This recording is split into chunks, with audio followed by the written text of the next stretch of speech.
yawn. Hola, muchachos. Look at that. I got two pairs of glasses on. Welcome to the Off Base Podcast. The podcast that is carefully crafted to remind you to suck a fat one if you think you are the only one. I am your host. I am the Rocky Mountain no-name Jackass. And it's 27 degrees in the city of Aurora. It's 7:49 in the a.m. on Monday, February 7th, 2022. My wife's least favorite part of the podcast.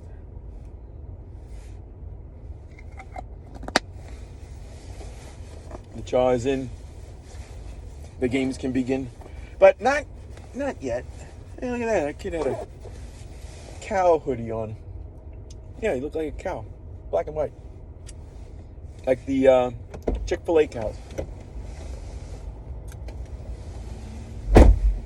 Ah, damn it, I got all these feathers flying out of my jacket. I love this fucking jacket. I've had this jacket for like 12 years. But this past fall, my elbow got caught on something. I forgot what the fuck it was. And now, like, the feathers are coming out. So I was like, I love this jacket. I don't want to get a new one because this one still works fine. So my stepdaughter helped me put duct tape over the elbow, but the duct tape is starting to come off. I'm starting to lose some of the feathers. Either way, what's going on, everybody? Here we are, starting the second week of February.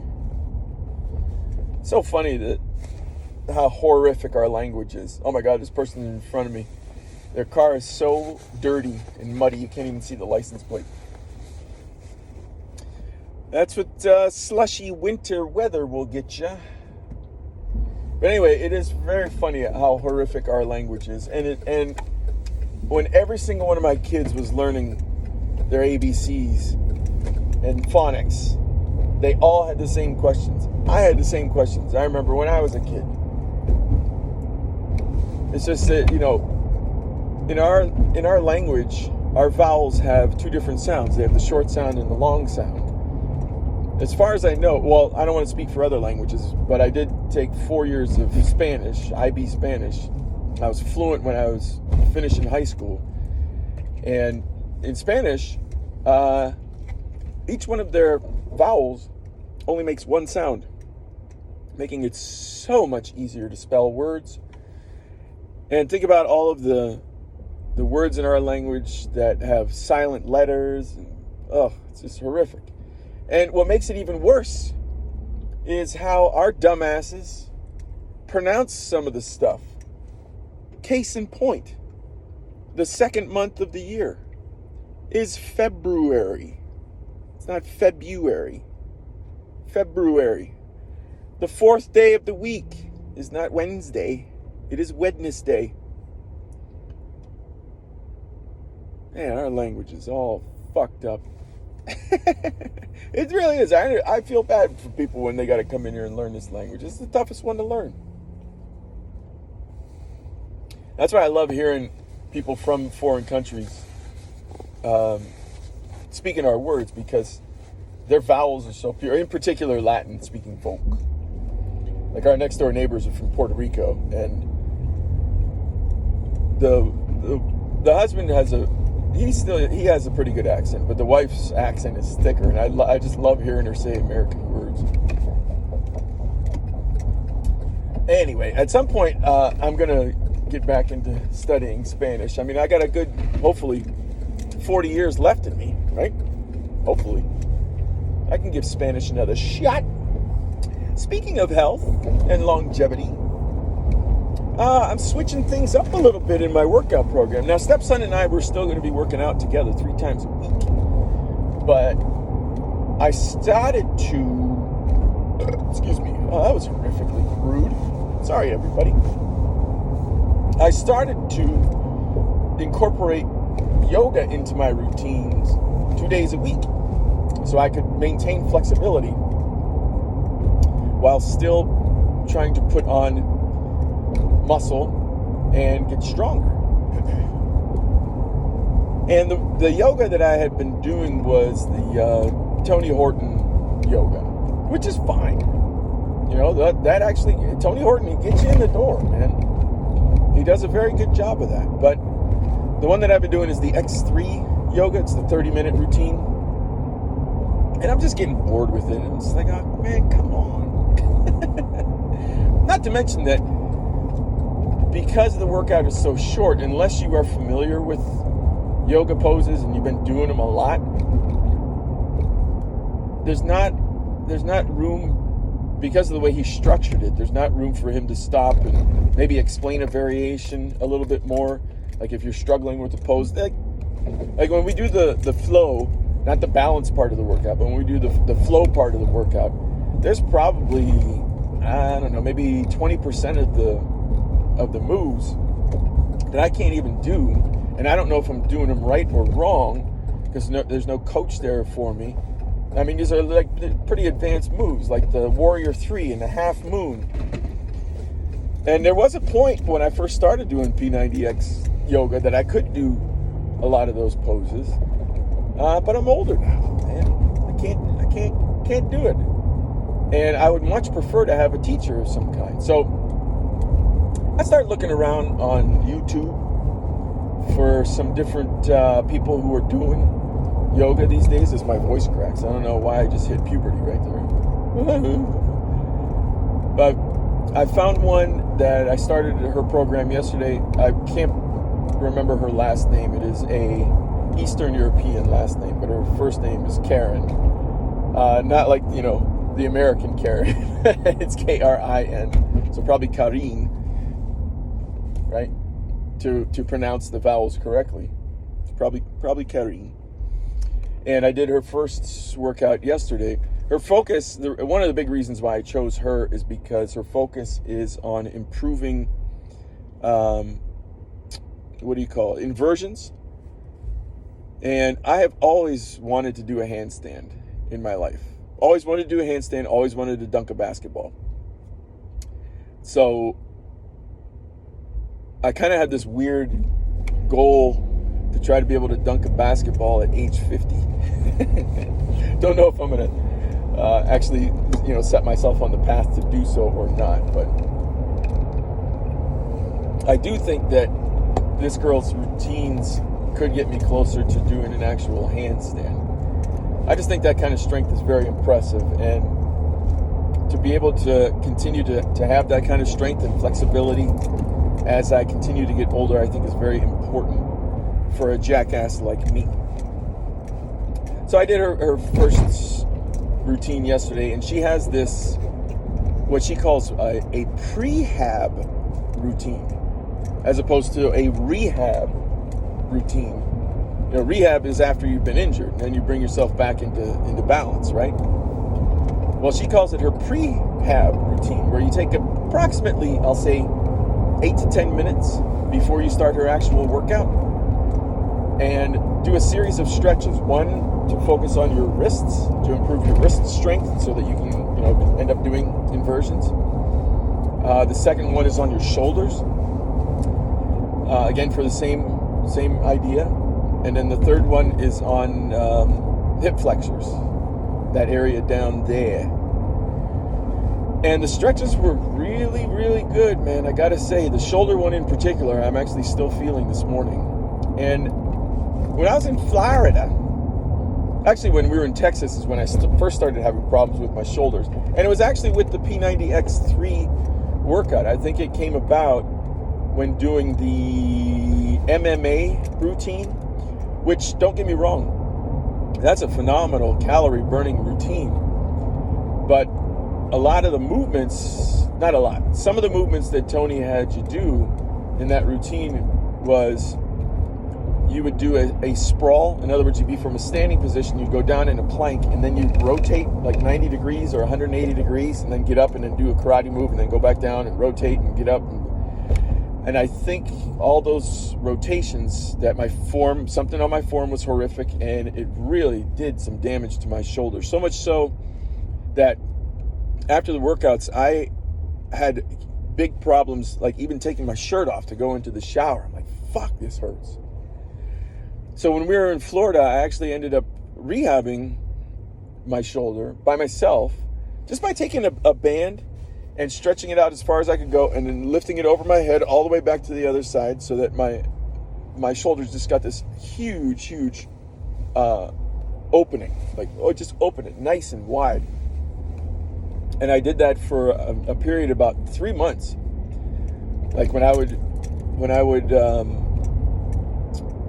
what do I want to say? Not organize, not plan, create, I guess, my own personal workouts. Like, let's say I did 10 exercises in a half an hour, maybe 20, whatever. After each exercise, I would do that with a band. Just go over my shoulder, come back, go over my shoulder, come back. And within 3 months, my shoulder pain was gone. But as I'm finding out right now, it wasn't completely gone.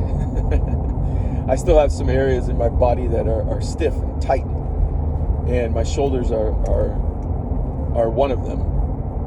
And the other one is, I can't tell just yet if it's my left or my right leg. I think it's my right hamstring, where I have more flexibility in my left leg than I do in my right. It might have been because, I've been left-footed all my life. I throw right, but when I played soccer, I kicked left. But just going back to the shoulders real quick, those are the ones that I'm really feeling this morning. And what's really nice about Karin's yoga workouts is that they're short. They're roughly 15 to 20 minutes in length, and that's all she's asking from you each day, which is pretty cool, because on the days when stepson and I go to the gym, which one of those is today, or when we have a workout, I should say, I can do these yoga routines just to get my body warm and ready to go, so that by the time I hit the gym, I'm ready to fly, man. But when I specified, though, on days when stepson and I have a workout as opposed to going to the gym, is because every third week he and I are doing a series of fitness tests. We're doing a Murph, which isn't really a fitness test, but we're just trying to work our way up to Memorial Day to be able to do a full Murph. That'll be our Monday routine, which we're doing today. Thursday, we're doing the Asylum Fit test, and that's a really good one. I like that one. And then on Saturday, we'll do the Air Force fitness test, which is nice because we've been training for it without knowing it, because what I incorporated into our workout schedule is abs 2 days a week, where we actually do what you do in the Air Force fitness test, but at half the time. And as the weeks go on, we're just going to add 5 seconds each time. So the Air Force fitness test for abs, you got to see how many sit-ups you can do in a minute. Well, we're doing it for 30 seconds 3 times. And then when we go back to going in the gym, we'll up that to 35. And then, we'll do the Air Force Fit test again in 3 weeks. We go back, we go to 40 seconds, and so on and so forth, if that makes any sense to you. It should. I mean, I know I'm a jackass, but I know you guys are smarter than I am, so. Anyway, that being said, I'm getting excited for the workouts and for incorporating the yoga more into my routines, man. But I got horrific sleep last night. I think it's because I took a nap during the day at around 3 o'clock. That was bad. My diet's been great. I had almost 0 carbs yesterday, except from the ones coming from like my chicken and cabbage soup, where I had cabbage and carrots in there. But that was about it, because I had the chicken and cabbage soup. I had 2 cups of keto coffee. I had a leftover, it was probably about an 8-ounce ribeye.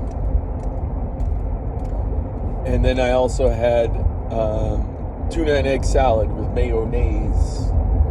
So yeah, the only carbs I had yesterday were coming from the chicken cabbage soup. And I didn't drink it all yesterday. It was interesting, when we started the day, I said to my wife, I was like, you know what I'm craving today? I'm craving a French 75. And my wife makes a phenomenal French 75. It's my favorite drink she makes. My second favorite drink she also makes, which I just call chocolate drink, because she puts dark chocolate liqueur and coffee liqueur into it, and an Amarena cherry. That's the sour cherry, and man, it's pretty goddamn good.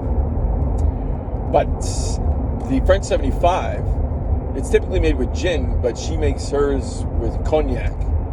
We got the recipe from a restaurant we used to go to in San Antonio called Luke, that was owned by John Besh, former Iron Chef.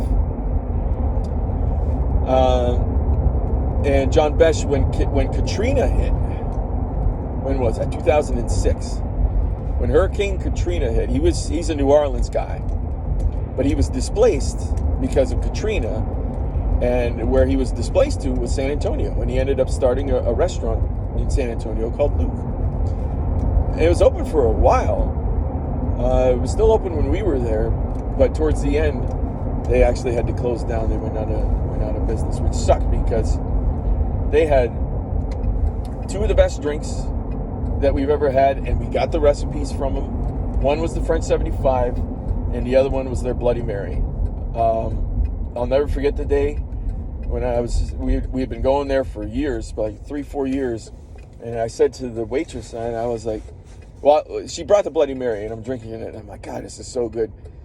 I was like, I should just ask him for the recipe. And my wife was like, really? And I said, yeah, I mean, what's the worst they can say? No.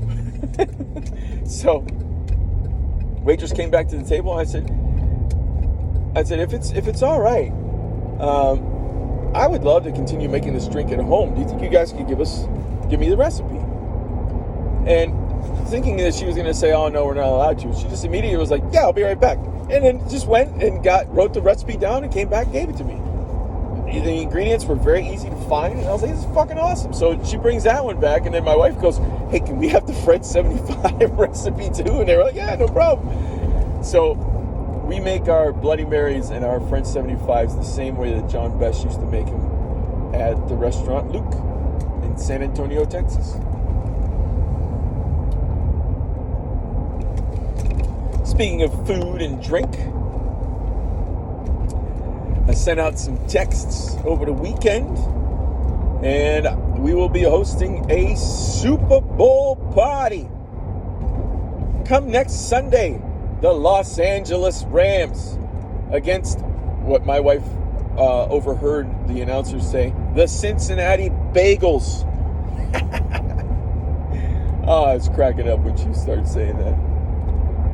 She's cute. She was going through a rough time last week, but over the weekend she got nice and refreshed. She looked cute as a button. I was very happy that her mood shifted for her. She's a great gal. So yeah, we got some folks coming up our friends coming up from Colorado Springs. They're going to bring their two little kitties.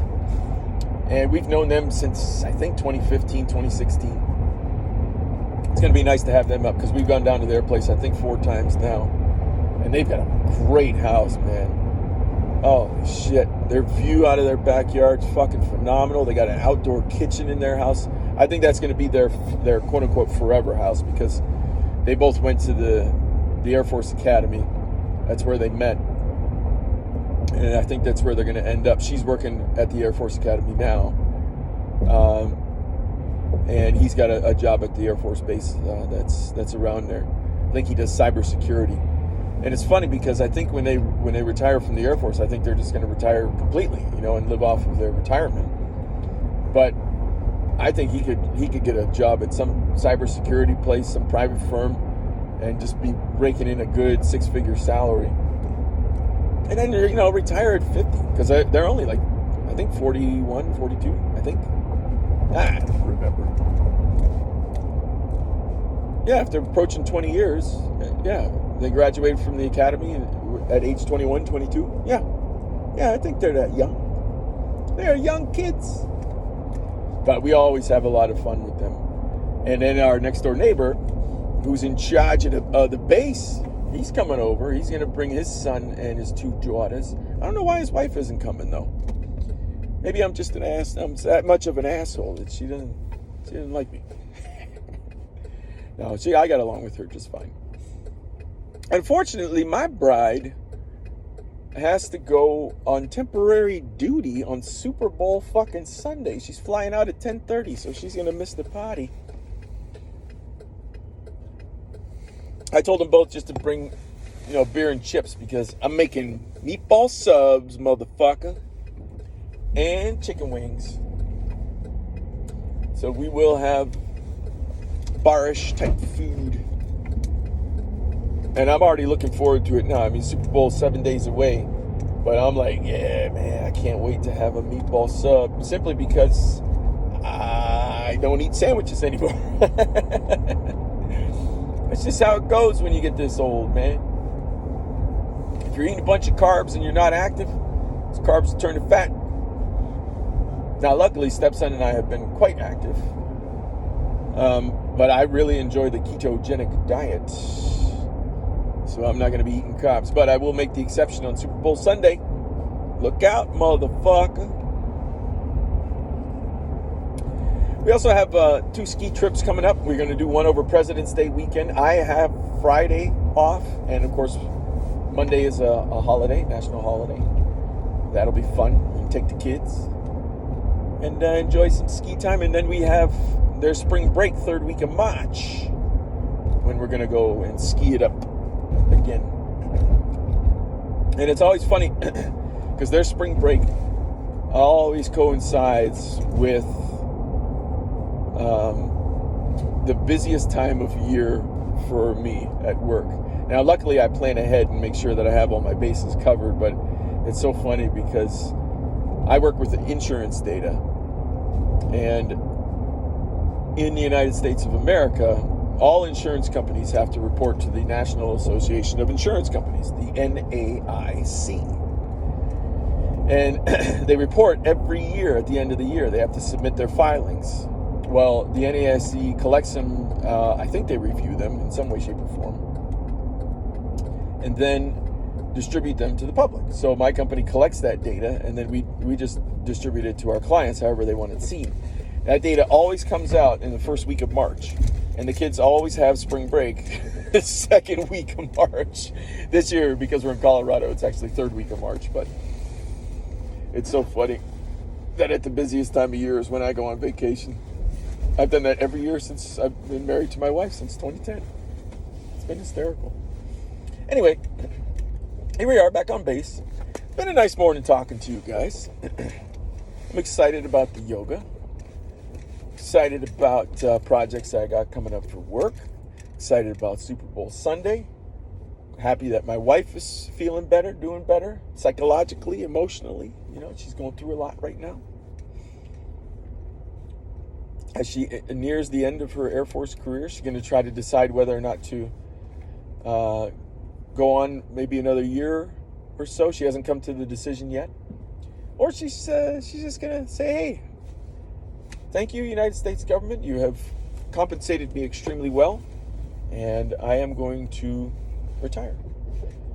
But she hasn't come to a decision yet. She's in the process of starting to figure that out. And this woman, she looks at houses, real estate, like most other women look at shoes. I'm amazed at how often she's looking at real estate online. She can't wait to get her forever house. All right, let me get scanned. Morning. Morning. All right, here you go. Have a great day. Thank you. But yeah, I think she is getting close to being tired of moving around every 2 years and wants to settle. She wants warm weather. She either wants to be close to the beach or have a pool, or both. And she deserves it. She really does. She's worked very hard.